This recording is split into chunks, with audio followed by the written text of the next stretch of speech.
Oftentimes, we want to know why we are suffering. Oftentimes, we ask for help because we're struggling with our mental health and we're being treated like shit. We're getting bullied. We're getting disrespected. So, what happens? It could cause suicidal thoughts and suicidal ideations. It could cause plans of suicide, intentions of suicide. So, where do we put a kid who is suffering with their mental health? Where do we put a kid who we believe is a danger to themselves? We put them in inpatient. Why do we put them in inpatient? Because we believe that inpatient is going to help them, is going to free them from their suffering. But is that the case? No. Let me explain why. Inpatient, aka in 24 hours mental health service at a behavioral system. This is where we send kids who struggle with their mental health. But does it really work for kids who are struggling with their mental health? Sometimes yes, but most of the time no. And I'm gonna explain why. As a Buddhist, I believe keeping someone in a facility, trapping them like an animal is wrong. Why? Because you can't see your family, you can't go outside, you can't do anything. And if you try to be to a point where you can't handle it anymore, the law gets in charged. Now I'm gonna talk about this. Is inpatient really worth it for people who are dealing with their mental health? No, it isn't. So, here's why I'm gonna talk about it. Number one, inpatient is full of fights and crash outs.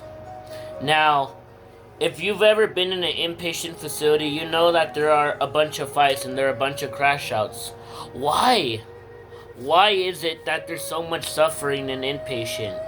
Why is it that kids must insist on beating each other up because they don't like them? I don't agree with that. When you get sent in an inpatient facility, it's hell. It's the worst experience for your life. The worst fucking experience for your life. Nobody wants to go to inpatient. People say you have to go to inpatient sometimes. No, you don't. You don't have to go to inpatient. There are better options, better alternatives for kids who are suffering. Now, I'm gonna talk from my point of view and how inpatient affected me and how I believe it shouldn't be a good resource for others. Let me break this down. It was a normal day at school for me.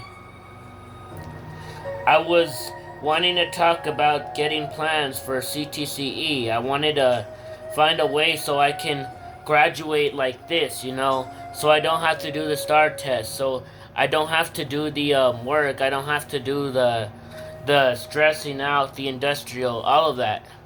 No, I just want to find a class to find experience in a job, so that way I could find a job quicker. But this day that I thought was going to be a good day turned out to be the worst day of my life. Reason being is because I was getting bullied. I was getting treated like shit constantly by other people. I would get disrespected. People would take pictures of me sexually, assaulting me sexually, taking pictures of my backside sexually. You're probably wondering, what school did I go to? I went to Burgess High School. It was the worst experience of my life. I got constantly bullied and the staff didn't do anything about it. It affected my mental health so bad that I just was like, fuck it, I don't want to live anymore. There are other things that were caused by this. Not only that, but it was also the fighting with my family. I constantly got in fights with my family.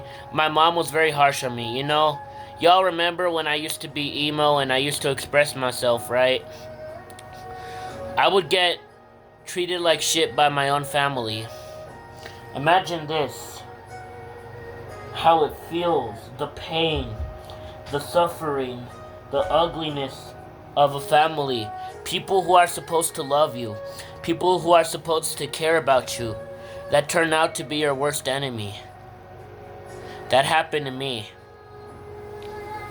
It was very sad for me. It was an argument constantly. I was getting in ugly fights with my parents where it got so bad to a point where I wanted to run away from home, where I didn't feel safe. This affected my mental health bad. I even tried telling my Nina. I told my Nina, Nina, my mom is being hard on me. She's treating me like shit. She's hurting me. I don't like it. She said she was gonna try to help me. We tried doing family sessions, we tried doing everything, but nothing worked. This is how I ended up in inpatient. I ended up in inpatient. I was there for almost 10 days. And those were the worst 10 days of my life. It caused me great suffering, great pain that I feel like I didn't need. But who cared? I was just a fucking kid who was a danger to himself. No one gave a fuck about me.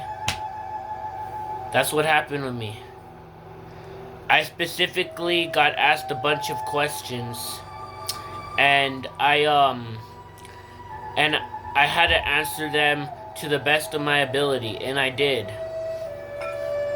So, basically, this is a story of how I got admitted in inpatient and why I haven't been posting on my channel for a long time. I haven't been posting on my channel for a long time because I've been dealing with really bad thoughts of suicide, really bad thoughts of pain, really bad thoughts of suffering, that I feel like I finally have the courage now to tell y'all what really happened to me, and why this happened to me, and how it affected me, and how it still hurts me to this day.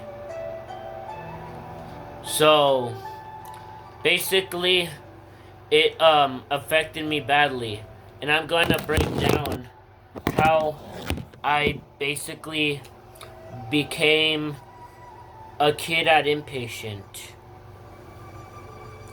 So, I would like you guys to pause what you're doing, just kick back, relax, and let me tell you my story.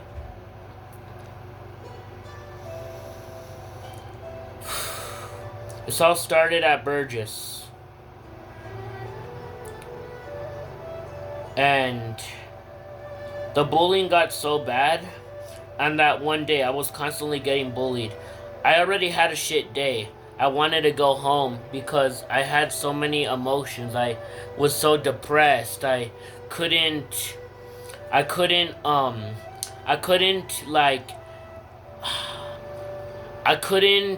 be in school. I didn't feel safe at school. I felt like I needed to get away from school for a while. So I go to PE, and there the coach was telling me to focus, to, do my assignment. I couldn't do my assignment. It was a B day at my school. B days are usually when I see my teachers, Coach Hemmelsbach. I see Coach Penta. After Coach Penta, who do I see? I see my English teacher. After my English teacher, I see DeAnda, who was my science teacher. Now, I wanted this day to be amazing. I wanted it to be great. I wanted it to be good. But that's where all the shit and pain happened. So I ended up having really serious thoughts of suicide. Really bad thoughts of suicide. Really bad thoughts of pain. And I couldn't take it anymore. I couldn't handle it. And basically, I tried texting 988 Suicidal Crisis Lifeline because I was dealing with so much shit. They didn't answer. I walked up to my coach. I told him, Mister, I have to go to the nurse, I'm not feeling well.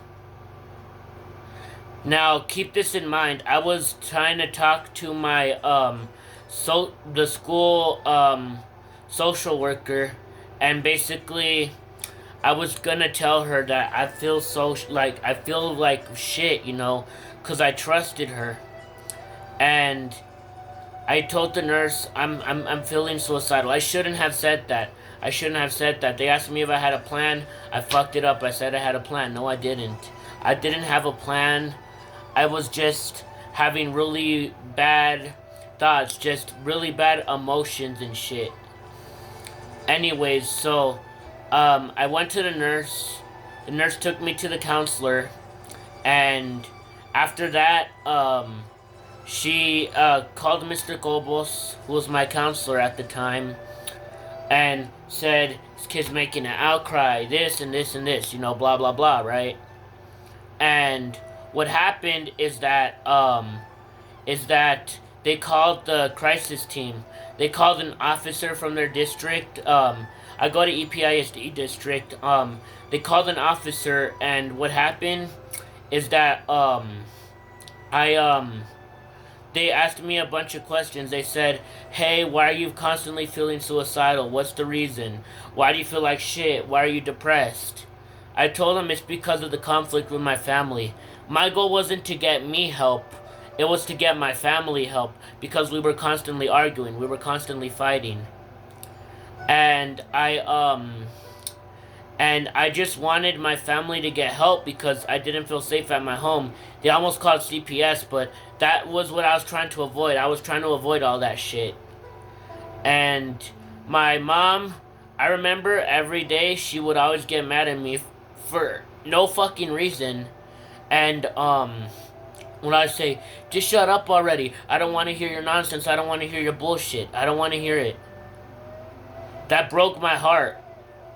I felt like a burden to my family. I felt like a disgrace. I felt like a black sheep. I felt like a loner. I felt like a reject. I felt like a poser.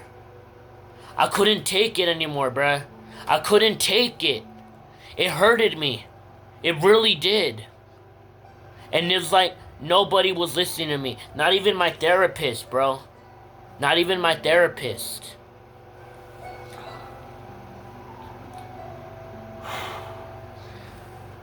After that, the doctor said, you would like to go to hospital. I'm like, no, I didn't. Like, I didn't know that he put me on a detention order, so I just cooperated, because I didn't know what was going to happen. I told I tried telling them, can you send me home? Can you send me home? Can you send me home? They didn't send me home. That's all I wanted, was to get sent home. I had a very shitty day at Burgess. It hurted me, bruh. I was dealing with this bullying shit since the first day of school, bruh. The first day, bruh. The first day, bruh. I couldn't take it, bruh. I couldn't take it. It was hard for me. It was difficult, bruh.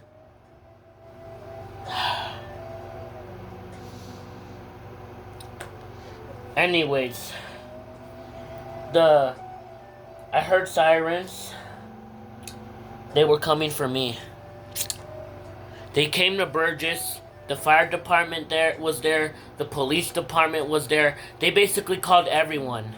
I remember there was a stretcher. They put me on the stretcher.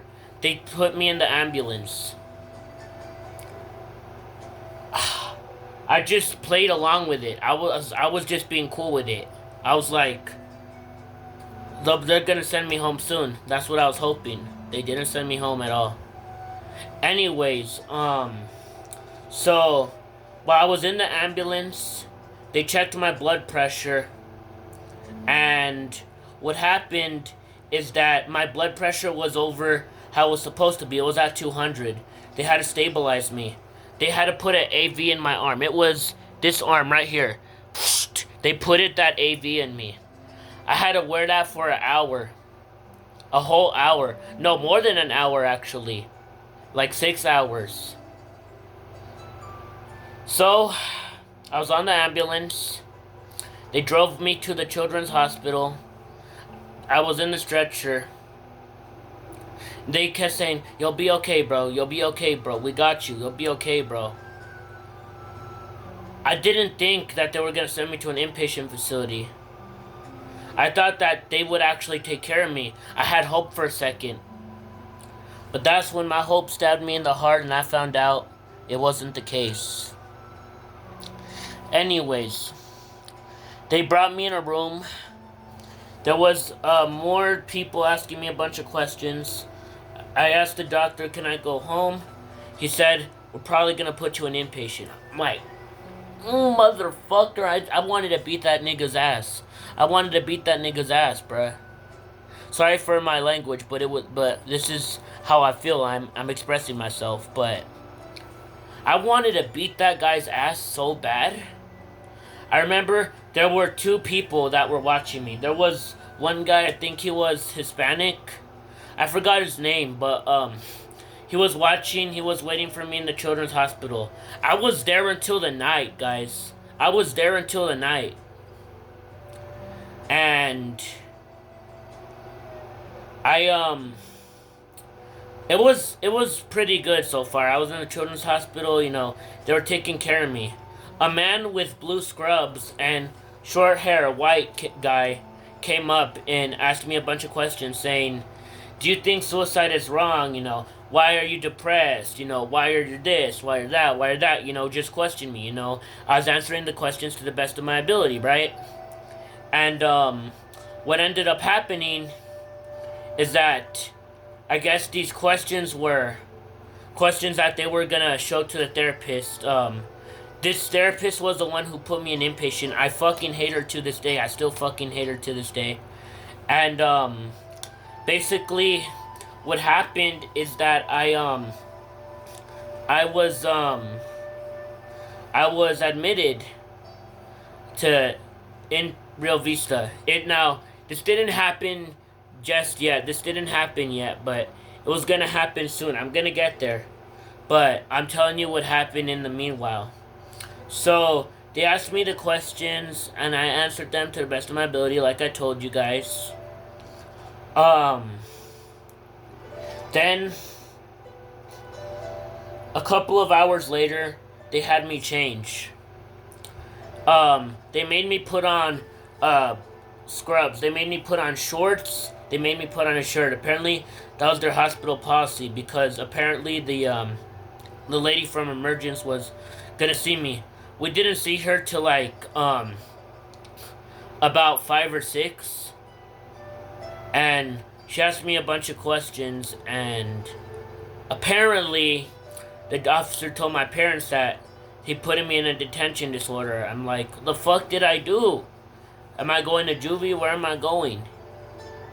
I didn't think this shit was serious. This shit got very serious. Like, it was a lot of pressure, like a lot of weight for me to carry at the time, cause I was 15 at that time, and as y'all know, my birthday was recently. It was on February. Happy belated birthday to me. Anyways, so what happened is I was in the hospital. I was chilling. They had a TV. They had a remote. It said "Get Well." I'm like, that was pretty sweet. So whenever I needed anything, I pressed this red button. The nurses would come. They brought me Jello. They brought me food. They took really good care of me. It was a very nurturing environment for me, and I really liked it, But little did I know, bruh. Little did I know that they were gonna make me go to a place that wasn't so nurturing, that was very cruel, that was very hard for me. So, I was watching a couple of movies. I remember I was watching the Minecraft movie. I was watching Wreck-It Ralph. I was watching a lot of movies, But goddamn, I didn't think I would be there for a long time. Eventually, I started feeling hurt, and I'm like, I need something to keep me comfortable. I need my plushie. I need something to feel at home, because I didn't expect them to put me in inpatient, but when I found out they were, I asked my parents to bring me Nezuko. It was very hard for me. Let's see if I have her. Nezuko. I remember when they told me the news of inpatient, I was like this, bruh. I was crying in Nezuko's face. I was like, I don't want to go, bruh. I don't want to go. I don't want to go. Why? This isn't fair, bruh. This isn't fair. It was difficult for me, bruh.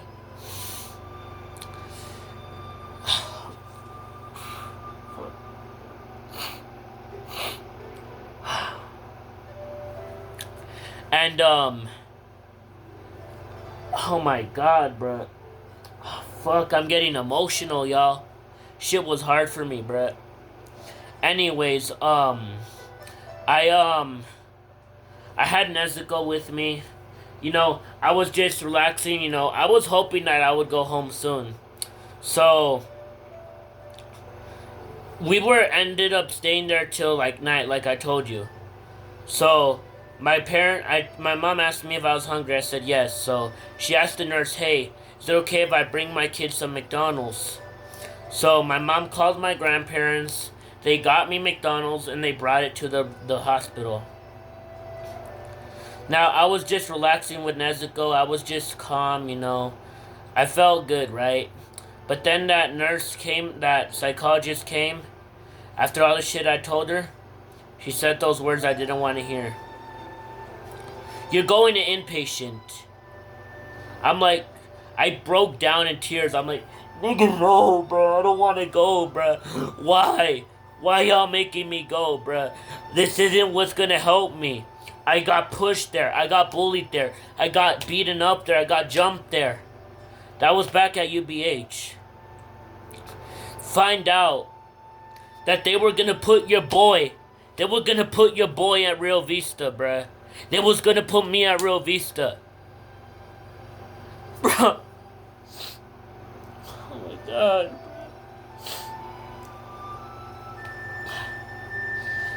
Shit. I was crying. I was like, Mom, don't let them send me. Mom, don't let them send me. Mom, don't let me go. Don't let me go. Please, Mom, let me stay with you. Let me stay with you. I asked them, can I go home? They said, unfortunately, no. I started cussing at them. Bro. I started crashing out. I was like, fuck nah. Fuck nah. You ain't gonna take me away from my family. I cussed all them niggas out. I cussed out the office people. I cussed out the hospital people. I cussed out that psychologist. I called that bitch a bitch. I called that bitch a bunch of shit. I was fed up, bruh.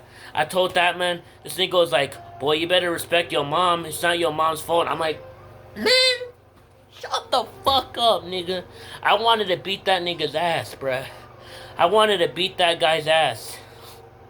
That nigga was treating me like shit, and I didn't like it. Y'all know me, bruh. I'm a really nice person. I'm a really kind person. But when y'all take me away from the people I truly love, the people that protect me, all that shit, that's when I go fucking crazy, bruh. You don't take me away from my family. Then this man said, you're gonna go one way or another. He threatened me. You either cooperate with us or we're gonna force you to go. I'm like, oh motherfucker, this nigga really pushing me. But, what happened is that I ended up going. I tried using the apology card to get away from it. I said, I'm sorry that I cussed you out. I'm sorry for saying all this shit. It's just a lot of weight for me to carry. And y'all best to believe it was, bruh. I was crying, bruh. I never cried so much in one day. I remember I had Nezuko. I was clutching her tight like this. I was like this. At around 10:30, they made me go on the ambulance. There was one song that wasn't playing in my head, and that one song was Don't Let Me Down by Chainsmokers. That bum bum bum bum bum bum bum bum bum bum bum bum, stranded, reaching out. I call your name, but you're not around. I heard that song because I felt like shit. I wanted a miracle, you know. I wanted to feel good, you know. I felt so depressed at that time. It was difficult for me, guys. It was difficult for me. And and what happened is that they they made me go on the stretcher.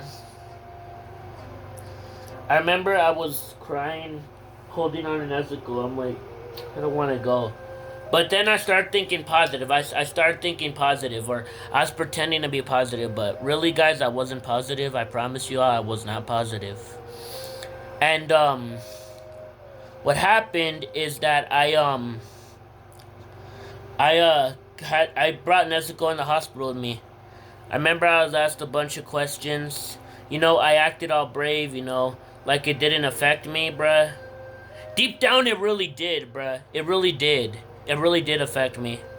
And, it affected me so much where, was to a point where my eyes were red. My eyes were red. So, yeah. Anyways, after that, I remember I was super tired. I was, like, very tired. I tried grabbing the chairs to lay on them. I was tired. I saw my family. I said bye bravely. But you best to believe, deep in my heart, I was like, fuck nah. I don't want to leave them. I don't want to leave them. First day I got there, I didn't cry. I didn't cry. Because it was actually pretty chill in the beginning. But, like, later on, when I went to the unit, I started really crying. Like, I was really crying. Like, I cried so much. There was this kid named Juan. He would always bully me. And he'd always say, stop being a bitch, nigga. Stop being a pussy. You know, just doing what thugs always do. Because he was a thug. He was a troublemaker. And, he didn't beat me up, luckily, but another kid did. I'll get to there in a little bit. This kid would constantly bully me. I tried telling the text, you know, like, Juan is being mean to me. He's getting mad at me because I'm talking about my discharge and shit. And I couldn't help it, bruh. I couldn't help it. I didn't even care about the therapy group. I didn't care about nothing. I just wanted to go home. And it was extremely ugly, like... If I were to tell y'all what I saw, you wouldn't believe me. I'm gonna tell y'all what I saw. In my first day, I was very confused, you know. It took a long time for me to adjust, and... Yeah. And... I went to the groups like I was supposed to, but... There was one group... where I was, like, bawling, crying, bruh. I was crying my ass off, bruh. I was crying my ass off, bruh.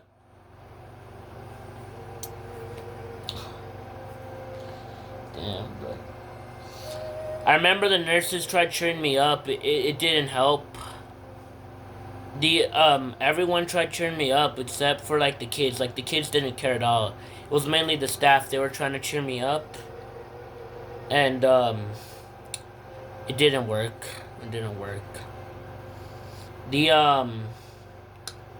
The staff that I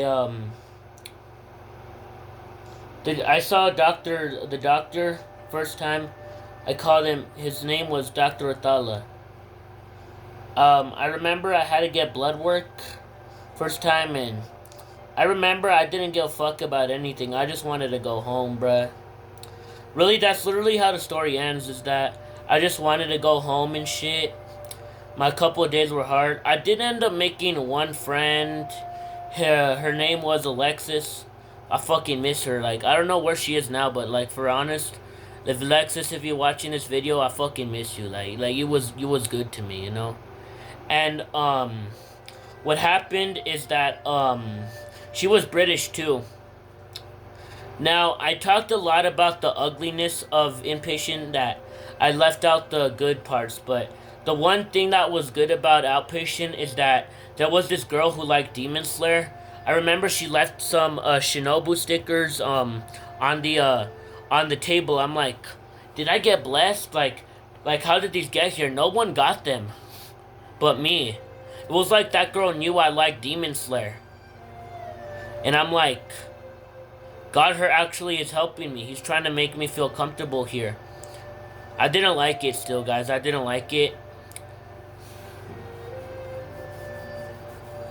And I I'm gonna be honest, I just had a terrible experience at Real Vista.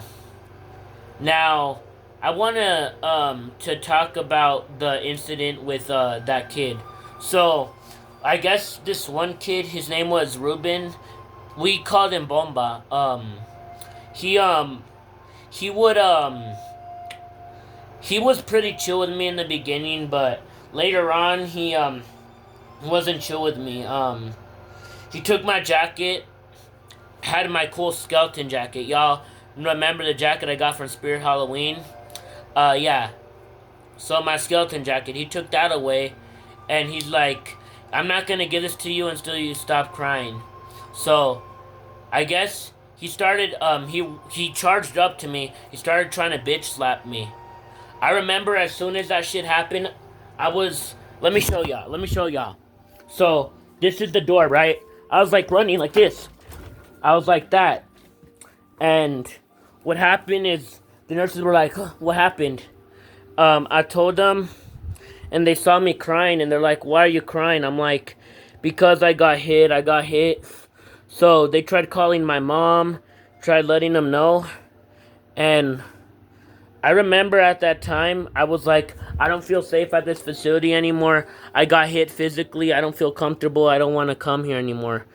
I remember I was trying to call them, ask my parents if they could come pick me up.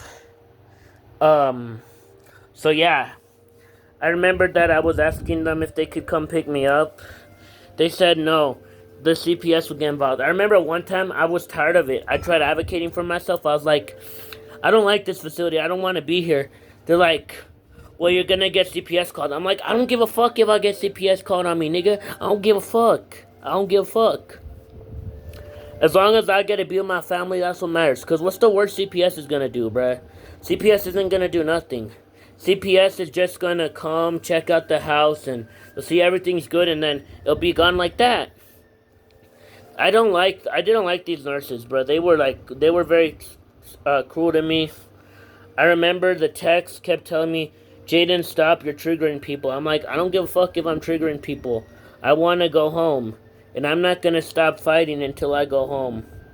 Now, eventually, they finally budged.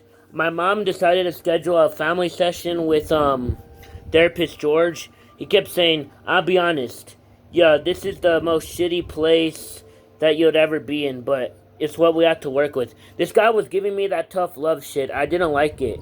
I didn't like it. He said, "If you're gonna keep talking about discharge, I'm not gonna let you talk to your mom." I'm like, "Boy, I'm about to smack you in the face. Telling me that you're gonna not let me talk to my mom because you know I'm gonna complain for my mama to come pick me up.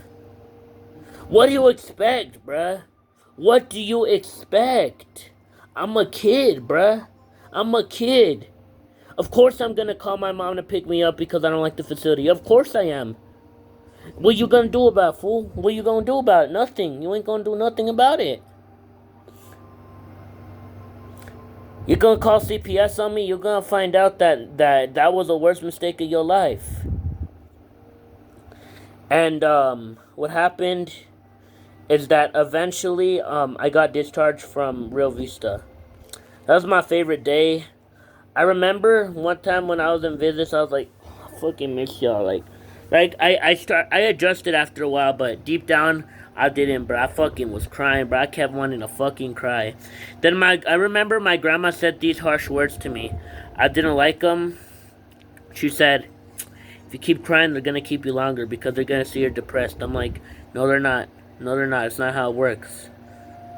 But, bruh, I'll be honest with y'all. If I had my Nezuko plushie, bro, you best to believe I would have made it out, but I didn't. That's why I'm grateful that I have this plushie. Me and this plush have gone through shit, bro. We've gone through shit. And I'm happy that Nezuko is gonna still be with me. Right, y'all? Well, that's my story. That's why I haven't been posting on YouTube. Hope y'all understand. I know this video isn't gonna get a lot of views, but For the few people that watch it, I want to thank y'all for watching it and who really care about me, who want to know where I've been. That's where I've been. I love y'all. Take care. Peace.